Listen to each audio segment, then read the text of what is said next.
Hello there, welcome to another edition of Dateline Lagos on your award-winning broadcast station. I'm Loretta Chiogo. Let's take a look at issues in today's edition of the program. Well, security issues will be the focus of the program as we highlight what transpired at the 10th Annual Lagos State Town Hall meeting on security. And new United States Ambassador to Nigeria meets Governor Akinwumi Ambode, ignites the existing relationship between the U.S. and Lagos State. The Lagos State Ministry of Transport embarks on higher-scale enforcement of road traffic laws ahead of the festive season. Okay, let's begin with security. If you will ponder a little and ask yourself, has security improved in the last 1 year in Lagos? Well, the next report should provide the answers. The figures you'll be seeing may be startling, but it's just a picture of the crime rate in the state and what the state government has done to ensure that you sleep with your two eyes closed. These were captured at the 10th edition of the annual town hall meeting on security. Take a look. The security of lives and property has been a major focus of successive governments in Lagos State, and nothing short of the expectation from the present administration. But instances have proved that the task of achieving a crime-free society and safe environment is not the sole responsibility of government. In order to fill the resource deficit of the police and other security agencies to enable them meet the critical security challenges, the Lagos State Security Trust Fund was established 10 years ago. The fund was designed to operate as a public-private partnership, which attracts donations from the public, corporate organizations, and private individuals for the provision of tools, logistics, and training for security agencies in the state. Through the annual town hall meeting on security, stakeholders, including donors to the fund, heads of various security agencies operating in Lagos are briefed on the account of stewardship and activities of the Board of Trustees and get new opinions on ways to improve security in the state.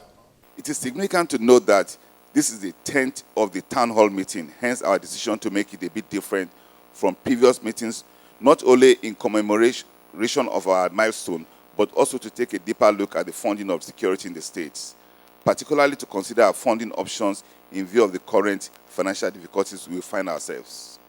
The Executive Secretary and Chief Executive Officer of the fund, Dr. Abdulrazak Balogun, acknowledges the remarkable achievements made in the outgoing year by the fund, owing to the massive support from donors and partners. As the state continues to develop, our security challenges have also assumed various dimensions. Unfortunately, terrorism, kidnapping, and increased cyber crimes have suffered in our state and have put more pressure on our security infrastructure. In the last 1 year, the Lagos State government has donated a whopping sum of 1.6 billion worth of security equipment, ranging from cars, motorbikes, bulletproof vests, ballistic helmets, riders' gear, and so on, to the Lagos State Police Command and other security agencies in the state. Apart from the desire to provide 6,000 additional CCTV cameras, the government has renovated the fuel dump of Lagos Police Command. With this development, the Lagos State Police Command can now receive a steady supply of petrol and diesel for their operations. Other security-related actions by government include provision of street light under the massive Light Up Lagos project. The whole state has practically been lit as we speak. Clearing of all illegal structures, confiscation of abandoned buildings and vehicles, clearing of creeks in the state waterways, especially around the pipeline installations, and many more actions that have positively impacted on the state of security in our beloved state. It is pertinent to note that the government also intervened through the creation of a special purpose vehicle, such as the Operation Awase, which is a joint military outfit to dislodge criminals from the creeks, particularly in Ikorodu and Ekpe axes, which have been very volatile in recent times, to safeguard oil pipelines and forestall the use of these locations as holding bay for kidnappers. These are only few examples of the achievements of the fund within last 1 year, which has continued to put Lagos at lead in crime fighting. In assessing the state of safety and security, The Commissioner of Police, Mr. Fatai Owosheni, adjudges Lagos as relatively peaceful and secure in 2016. Among numerous security interventions, the Lagos State Police rescued and facilitated the release of kidnapped victims in the state. Suspects involved in the kidnap cases have been arrested, arraigned in court, and presently remanded in prison custody. According to statistics provided by the Police Command, covering December 2015 to date, 355 distress calls of allegations of armed robbery were received, 85 were found to be false, while 179 were prevented due to swift response. A total of 486 armed robbery suspects were arrested, while 46 lost their lives during confrontation with the police. 51 cases of kidnapping were recorded. 38 suspected kidnappers were arrested, while 181 suspects were arrested in connection to cultism and street fights. 246 cases of murder occasioned by cultism, gangsterism, youth restiveness, and street fights were recorded. Also, 542 various brands of vehicles were reportedly stolen, out of which 293 were recovered. 213 different firearms were recovered, with 2,901 rounds of ammunition and cartridges of different calibers. The statistics also include 180 cases of domestic and sexual violence reported to the police. Convictions of punishments ranging from 3 to 13 years imprisonment were secured from 4 of the cases, while the trial of the remaining cases is at different stages of hearing. This year's theme, Optimizing Security Funding in a Recession, instigates deliberations and thoughts from panelists on how best security can be enhanced in the crunched economy. I think there are 2 critical issues that will, in some sense, guarantee people giving and contributing towards the Security Trust Fund. One is governance, and I think that's what we're doing here today. Over the last 10 years, we've made it a point of duty to come out and give a status report, that this is what we're doing, these are the donations we have given, and this is how they've been spent. And I think that reward, that stewardship that we present on an annual basis will encourage people who have a mistrust for how we manage collective funds or commonwealth, how they then perceive what exactly it is we're doing. And the second is the incidence of this giving. If the burden is significant on any group or group of people or one party, then it becomes difficult for them to continue, particularly in a time like this when there's significant stress in our market. Let me proffer from my personal opinion some solutions.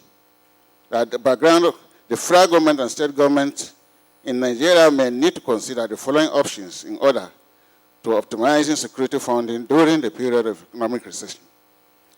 Adoption of performance-based rather than incremental budgeting for security sector. Let budgetary allocations and releases be based on performance and need rather than routine incrementalism. So we have a land use charge, which perhaps there could be a small provision depending on the neighborhood, ranging from 100 naira to 250 naira, 500 naira, that could be included based on law, of course, and that could be remitted to the Lagos State Security Trust Fund. I think that we need to institutionalize that process before donor fatigue steps in, because once donor fatigue steps in, it may be difficult to sustain the activity. The other thing we could look at, I think Roosevelt has alluded to that, from the perspective of insurance. I was thinking of it from the perspective of motor vehicle administration. When you're registering a motor vehicle or a Okada or something, 50 naira, 100 naira, 250 may also by law be included in that cost for the purpose of the Lagos State Security Trust Fund. The Deputy Governor of Lagos State, Dr. Oluronti Adebule, remarked that the state government would continue to take the front seat in ensuring that security agencies in the state, especially the police, are well equipped to continue to safeguard the lives and property of Lagosians. It is a conviction that a secure society will provide an environment for the attainment of true happiness. We recognize that the most critical role of government is to provide an enabling environment for its people to prosper. This is why our government have provided and we continue to provide vital security support for the protection of lives and property in Lagos State. Together, we have improved security in our state, and we are very grateful to all those who have committed to making contributions to the fund over the years. To achieve a more robust and effective security cover for the state in 2017, the board of the Lagos State Security Trust Fund says its focus is on developing a more powerful and responsive police force with new strategies that are technology-driven. Accordingly, it intends to increase the number of road patrol vehicles from 500 to 1,000, fuel and maintain the existing and additional fleet of the Marine Police, inject 20 more fully equipped patrol boats to the fleet of the Marine Police, build the capacity of the Police Air Patrol Unit to be more effective and responsive. Other plans are to purchase tracking devices and intelligent equipment, provide anti-riot equipment to minimize fatal clashes with violent protesters, better kit the security agents, and provide more modern anti-bomb equipment. While the secured society cannot be compromised, collective effort is necessary to strengthen security infrastructure towards confronting security challenges facing the state.